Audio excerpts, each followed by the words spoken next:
Hi, thank you for tuning in to this week's Q&A video. All the questions that I'm going to talk about in this video are kind of related to practice. So there's one about working on playing in one position versus playing in shifting positions. There's a question on jazz licks, a little bit about how you work with licks in jazz, or at least how I work with it, and what I think about it, and also how I think you should work on it. There's also a question on left hand fatigue, so if you get tired in your left hand from playing, and some ideas on how you can work on that. And then there's one question on practicing without an amp, and what are the advantages but also some of the problems that you can have from doing that. Remember that if you have a question that you want me to take up in one of these Q&A videos, then leave a comment on this video, or send me a message on Facebook or Instagram or Snapchat. That's usually how I get the messages, and then maybe I can take it up in a later video. If you want to help me keep making these videos, then you can of course subscribe to this channel. You can also like the video and check out my web store. That's also sort of a quite direct way to help me get the time to make all these Q&A videos, and also just the lessons that I make every week. If you are interested in checking out my band Trapping, then we're actually playing in The Hague, which is kind of my hometown right now, at least is where I live. And we're playing this weekend. So if you want to stay up to date with what Trapping is doing, if we're playing somewhere near you, we're playing usually several places in Europe every year. So and of course, obviously in Holland and Belgium and Luxembourg. So if you're in one of those places, then there's quite a big chance that you can actually see us playing. I've left a link for the Facebook page of Trapping in the description, so you can go and give that a like if you want to stay up to date with where we're playing. Let's get to the questions. Do you spend time coming up with ideas per position that you then connect, or is the concept of a line idea more important? As a relatively new convert, I find it's the hard thing to get my ideas to maintain a good flow, or I have a good idea which I execute, and then I don't always follow it up with something great if I change position, if that makes any sense. So that makes a lot of sense as a question, I think, because it is something that we kind of need to work on and get used to. The idea that we're playing songs that are changing chords and changing scales a lot, and at the same time you want to keep playing something that just sounds as one continuous musical idea across all those changing chords and all, and also sometimes changing positions. So in general, I don't think you need to worry. I mean, you don't have to force yourself to play position. There's to change position. Nobody tells you that you have to. If you don't really hear it happening, then don't worry about it. At the same time, you probably want to practice being able to do so. So I guess that's sort of something. So I mean, the idea of what you're playing and the melody that you're playing is probably what you want to keep on going. That has to be sort of the strongest thing that's happening. And you practice, I guess you practice working on that in many ways, like all these things I talk about in some of the lessons on practicing scales, that I'm playing all these different structures through the scales, in positions or along the neck or in different other ways. And I think that kind of has to do with practicing this idea that I take a structure, and it's not something that I don't really play them so that I know it really well. I'm just trying to take that structure and then move that in the scale along the neck or in the position, just to sort of practice making the melody what's ruling what's happening. So maybe as an example, if I take F major and then this pattern, this way of playing a triad, so that would be something like, and then I'm just going to play it from here and then up the neck.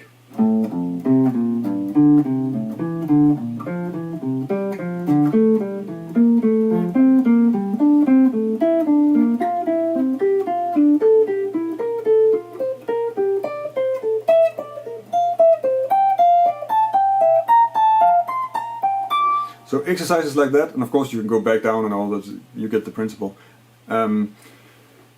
are helping you getting to the point where you can take the ideas and then sort of move them through a scale and move them through whatever situation you're in. Of course you can do the same if you just go through changes also. But I think the main thing is just that you work like this, that there's an aspect in what you're practicing, when you're practicing scales also, that has this idea that the melody is in control, and the scale and the timing and the fingerings and all that has to sort of follow the melody, not the other way around. The next thing you want to do is, if you have a song that you know, you probably want to sometimes you don't have to do so consequently go through all positions. It's not at least it's not something that I do. But I will just sometimes take one position and work on it. So just take one position, try and play the song in that position, because then you're really exploring what are the options here, and you're also forcing yourself to not rely on habits, and you're also going to explore places where you might have some weaknesses and that you might want to work out some problems. So for that can be really useful. So as an example, if I take Solars, like that's a short song, so Solar in this position.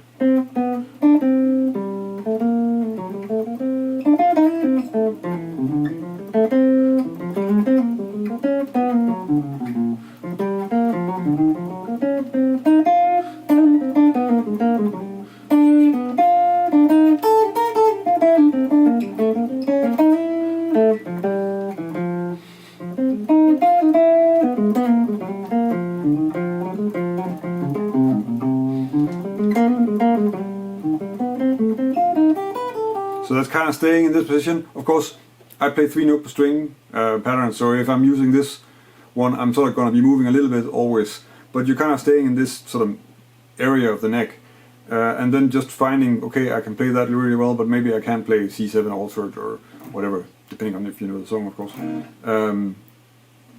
So you're going to discover those places, and you're going to get better at dealing with it when you get there, because who knows, when you're soloing, you'll find some place where that's gonna that you're gonna run into needing to play some ideas in that area and that part of the neck and those strings. The other thing that you can do is to force yourself to move all the time. So similar to what I did with the scale exercise, you can just try and solo on. We can stay with Solar and then move up the neck and force yourself to move back and forth a bit. So that could be something like.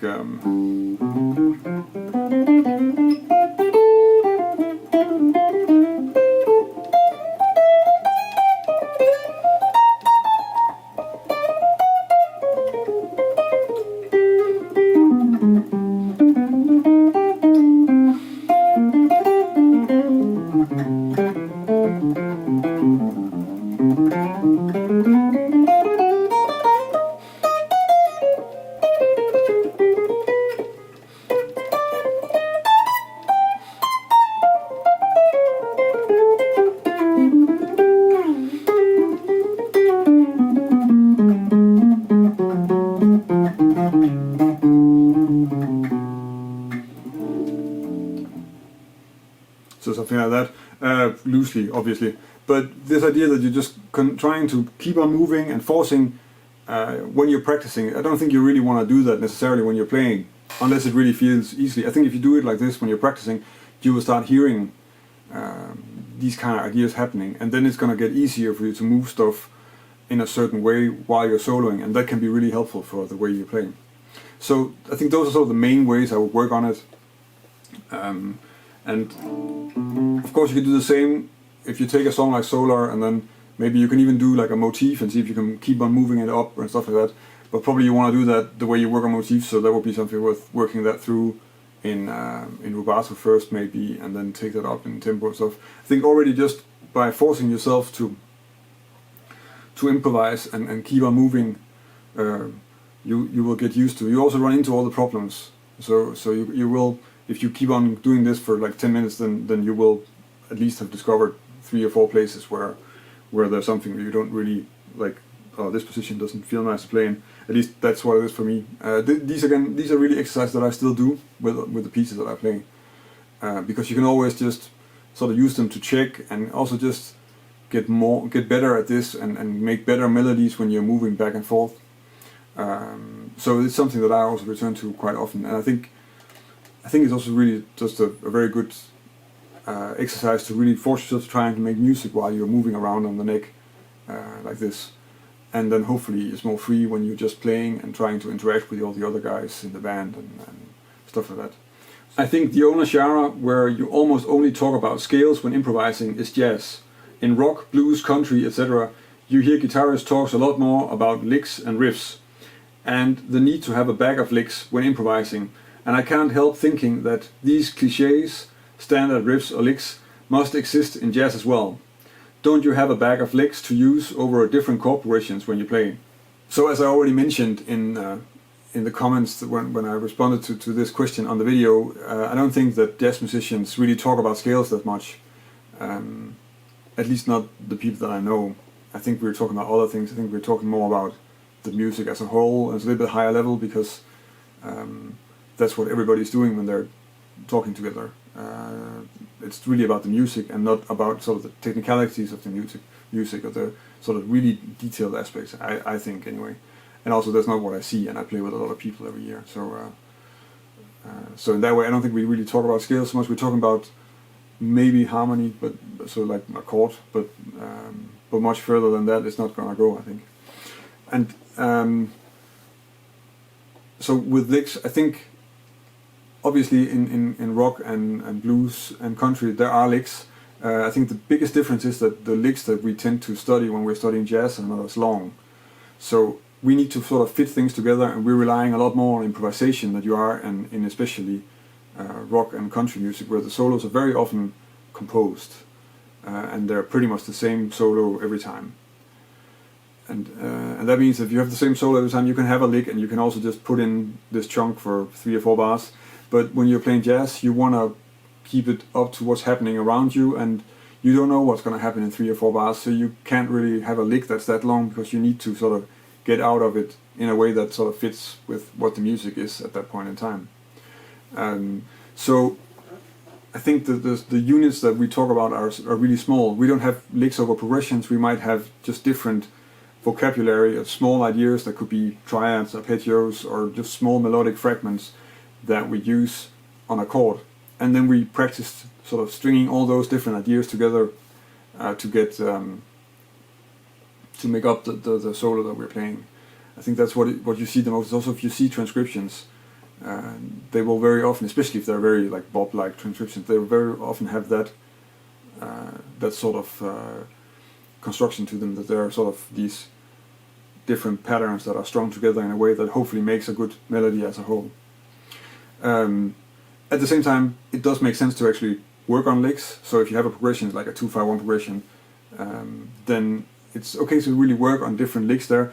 The only thing is, for me personally, I never found it really useful to learn a whole 2-5-1 lick, because I would work on the lick and then I would sort of take a bits and pieces out of it and try and use that in my own playing, and then maybe I would take something from the 2 chord and then work a little bit on that, and then something from the 5 chord, work on that, and then use it more as a sort of inspiration than actually just a lick that I play from, here we go, this is D minor 7 and now we're on C major. Maybe that seems ironic because I publish 2-5-1 licks on my Instagram account once in a while. I'll link to one in the description that I just put up, and so I do write them, and that's part of how I practice, is also just writing these licks and stringing it together, and making new lines, and that's also what I use the Instagram post for, like small exercises for myself. I have to come up with a good line, and that is then an exercise, and then I'm using whatever device that I'm working with. And so that means that the licks that we have are not, so they're not so these huge chunks, they're much smaller, and then we work on them in a more, so the work we're doing is not only playing that small group of notes, because they're usually not that difficult to play, but you need to sort of have it sit right and fit in with all the other things you're doing. So if I take, so the chunks are probably like, I don't know, somewhere between 4 and 8 notes. So if I take an 2-5-1 in G major, and then this, so this is just a C major 7 arpeggio. This is completely cliche way of playing a C major 7 arpeggio, and it works really well on an A minor chord. And then the way you would work on it is just so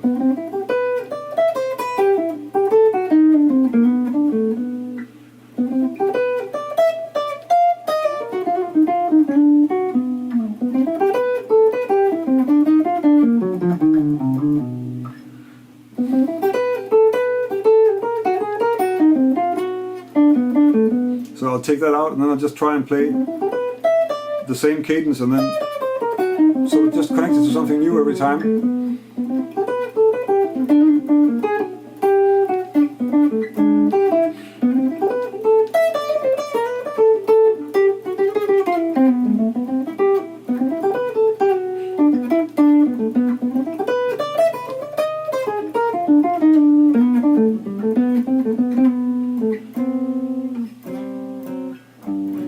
stuff like this, taking a small thing and then just coming up with new stuff, and all these different bits and pieces that I'm using now are all kind of practiced like that. So I'm just going to take whatever I come up with, and in the beginning, of course, if you're starting to build vocabulary, then you might not have so many options, and you're going to be just playing the scale a lot, or some sort of straight arpeggio, or maybe it's like a pentatonic scale, whatever you want to think about it as. But you're just putting together all the different things you know, and then connecting all these little pieces of the puzzle. And I guess when I'm studying licks, because I study other people's licks as well, of course, I transcribe stuff and I check it out. And then I'll take out a small bit of it and work on it like this. But I'll also just look at the whole contour of if there is a longer phrase, like how do they actually take one thing and analyze it. And this thing about analyzing it sort of melodically is something that's not so present in jazz education, I think, at least not on the internet that I've seen.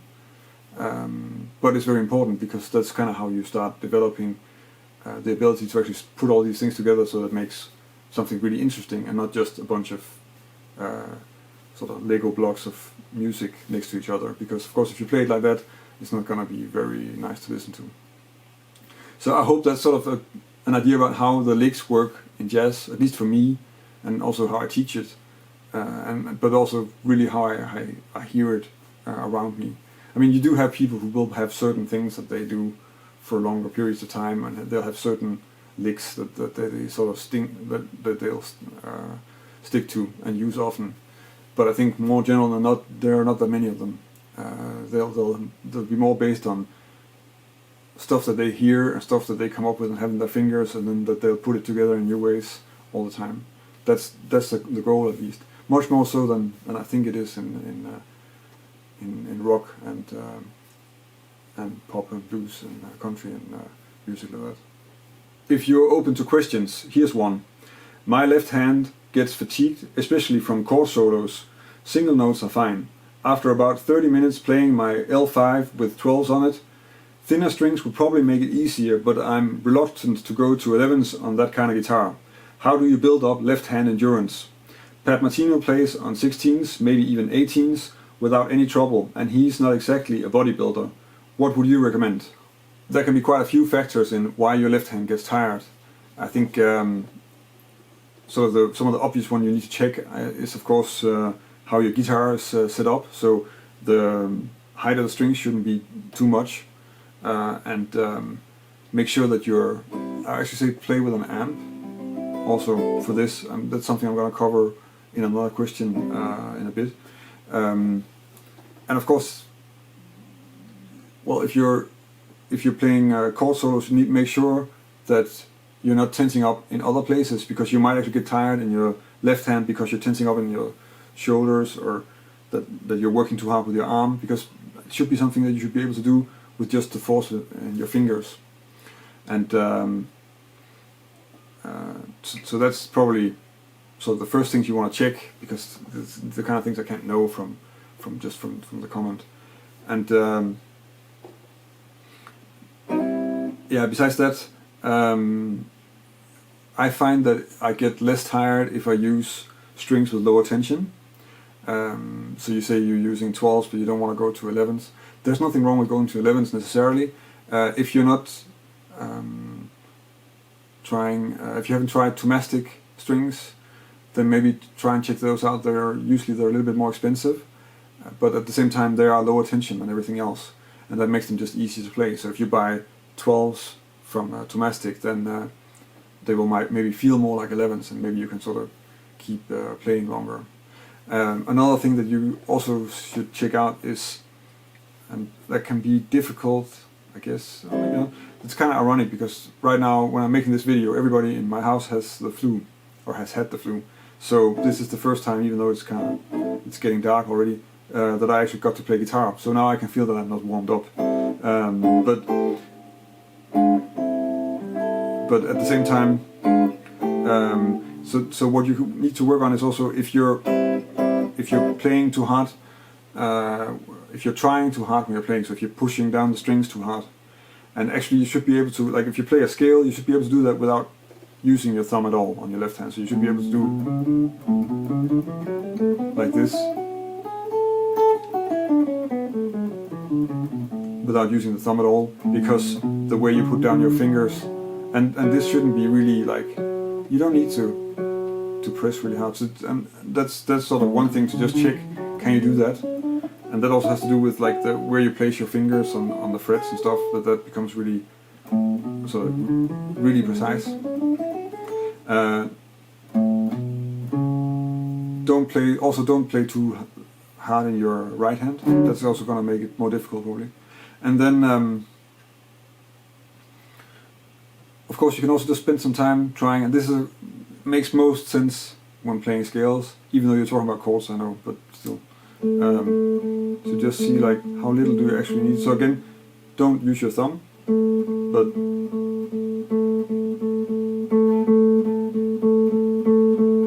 just repeat one note and see like, okay, how little do I actually have to press, because when you're really close to the fret, you don't really need to press that hard. But most of us are really used to trying to really get something out of the note and also bring the music across, and that makes us press really hard. And you sometimes, at least I've found that I've had to sort of study some once in a while. It's not something I've done really a lot, but just to ease up a bit and get the technique a little bit more, or a little bit less demanding for my left hand, simply. And I think that's a good exercise. And of course you can do the same with chords, so just make sure that you're playing. You can even play your chord solos a bit, just try it out playing it without using your thumb again, because I'm just going up and down this A minor diminished thing, but still. And then that should sort of help giving you some more information on how you can work on this and how you can get it a bit further. And in the end, I mean, it's not really a big problem if you go to a lighter set of strings. I think Metheny is only using 11s, and Schofield is also using 11s or 10s. And there are a lot of people who use fairly thin strings. If you listen to later recordings of Jim Hall, he's using 9s. So you don't have to. I mean, Metheny never plays chord solos, as far as I know. So that's also one thing that's like, okay, you can do. There are things that are easier to do. If you never play any chord solos, then it's easy to play with heavier strings. If you have to play a lot of chord solos, then maybe heavy strings are not that nice for it. And then yeah, remember like setup. So make sure that the strings are not too high and that the guitar is easy to play. Get a hold of somebody who's really good at setting up a guitar, and talk about playability. Really talk to them, because they need, if they set up a guitar, they need to know who you are, what you play, and how you play, in order to set up the guitar, so that they can do that in the best possible way. And I think it's really time well spent to have a good relationship with a luthier or any sort of tech guy who can sort of set up your instrument, and knows a little bit about how you play also, because that's going to make for much better, much easier playing, and a much better instrument. So trying different people and finding and building a relationship like that with a luthier is a useful thing to do, I think. Yeah, so I hope you can sort of get some ideas on how you can work further with this. Sort of to sum it up, is like check tension in the rest of your arm or body in general, but mostly I would say the rest of your left arm. Watch out that you don't press too hard, and then the instrument. And of course, yeah, try some of those strings. Like as far as I know, Tomastic are kind of like the only ones who really make the low tension strings, but there's a huge difference. I pretty much swear by them. It's the only thing I really used for the last 10 years, I think. And I think, I mean, they're a little bit more expensive, but they last really long, and they play much better, simply, and they sound good, I think. So yeah, good luck with it, and ask another question if you think like, okay, maybe it's more like this, or maybe I didn't cover exactly what you're talking about. This will sound like a stupid question, sorry. Do you need an amp to play a jazz guitar? Can you hear it like an acoustic without an amp? I guess the jazz guitar is actually the place where they invented the electric guitar. So Les Paul coming up with the Les Paul, and also what you see that traditionally the jazz guitars are in fact acoustic instruments that were modified to also being able to be amplified. So they're like the Gibson up there is it's a fairly large acoustic sounding instrument with a pickup on it. So you kind of have both an acoustic sound and an amplified sound from the pickup. And I mean, the bigger jazz guitars, you can use them as acoustic instruments. Most of the time, from like if I talk to guitar builders, then they don't actually like the sound of the acoustic instruments.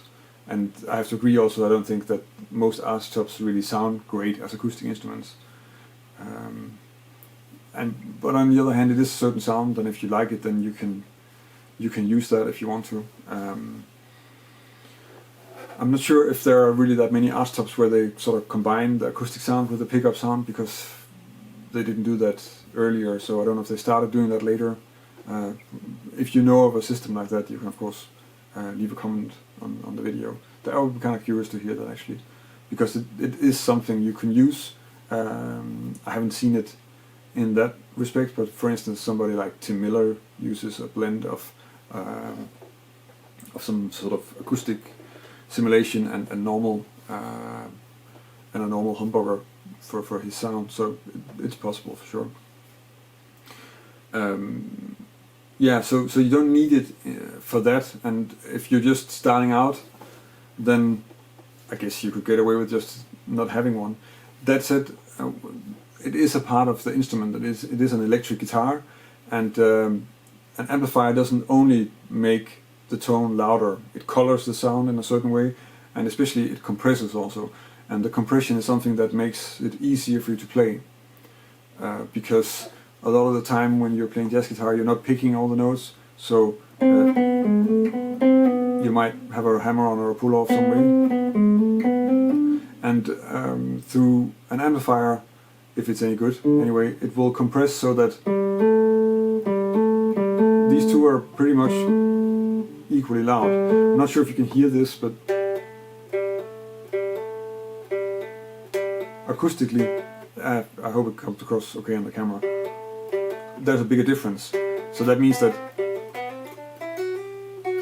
acoustically, even with a fair amount of legato technique, it's kind of hard to really keep everything even, and that's a lot easier if you're like.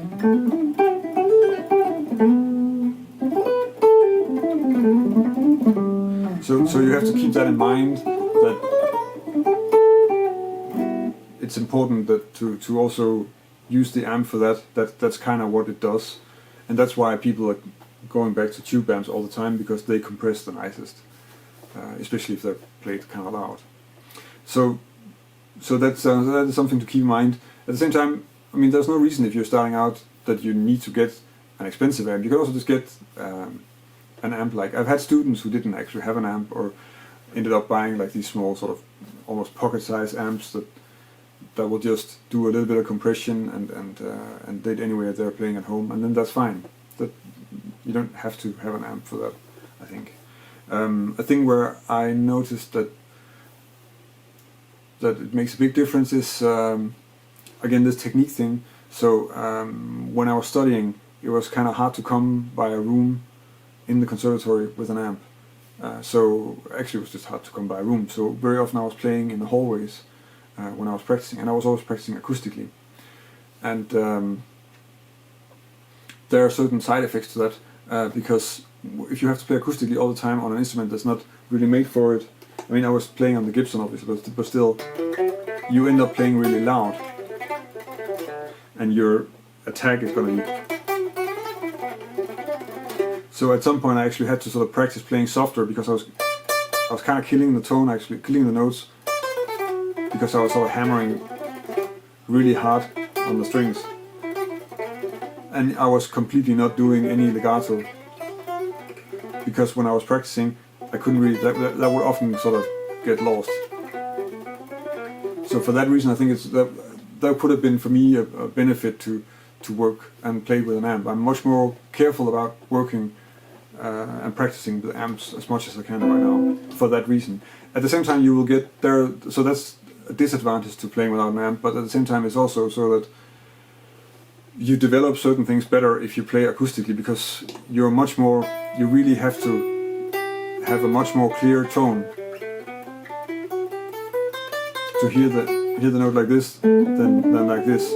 The amp, because of the compression, the amp is a lot more forgiving with some things, and also, actually also punishing with other things, because the compression will also amplify open strings that you're not muting. So that's, it's sort of a constant, like, you get one bonus, but it's going to take away from something else. And I think as long as you're aware of it, I think especially be aware that you don't play too hard, simply. So don't use too much force on your right hand. Then you should be okay with practicing a lot and playing a lot without an amp. Any sort of gig that you need to do is probably going to be too soft without an amp, or you have to have an extremely loud guitar. But I don't think, I'm not sure, I don't think I really ever used an acoustic sound on a gig. I think anytime you need to play with other people, you need an amplifier. That's just how it goes. But if you're just starting out and you're just getting used to playing guitar and all that, then like they make these really small amps, I forget what they're called. But there are these really sort of very small transistor amps that are surprisingly good and sound quite well, and that would be sort of a good thing to go to if you have a jazz guitar already, and they should be fairly inexpensive also, as far as I know. I don't know how expensive they are, but I would maybe have a look at one of those. Again, because it is an electric instrument, and the amp is actually part of the instrument, not only the guitar. So for that, that's probably useful. But yeah, and then again, as I've said, I've had students who did a year or two without an amp and did fine. So that's all about how you approach it and what you think about what you're aware of and what you're sort of keeping track of when you're practicing. That was some answers to some of the questions you guys sent to me as comments or as messages on Facebook or Instagram. If you want to help me keep on making these videos and also just help me keep making the lessons that I publish every Thursday, then be sure to subscribe to my channel and like the video and share it if you think it's something that you know people would want to check out. And of course you can also check out my web store. That's also a way to support my channel. If you have a question that you want me to take up in a later Q&A video, then leave a comment on the video or send me a message on Facebook or Instagram or Snapchat or Twitter or wherever social media you're working with. I'm on most of them. I think it's kind of fun to do these videos because I mean, some of the questions, some of the stuff, as you probably can tell when I answer it, some of the stuff I know quite well, so I've practiced in positions and across the neck and stuff like that. I spent time doing that.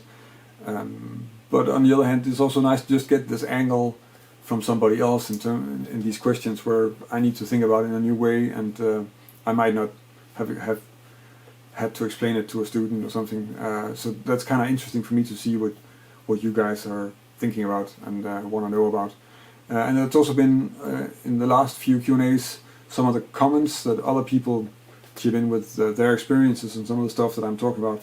So if you have a good exercise for staying in positions or moving across the neck in certain ways and stuff like that, leave a comment on it, and maybe somebody else will benefit from it.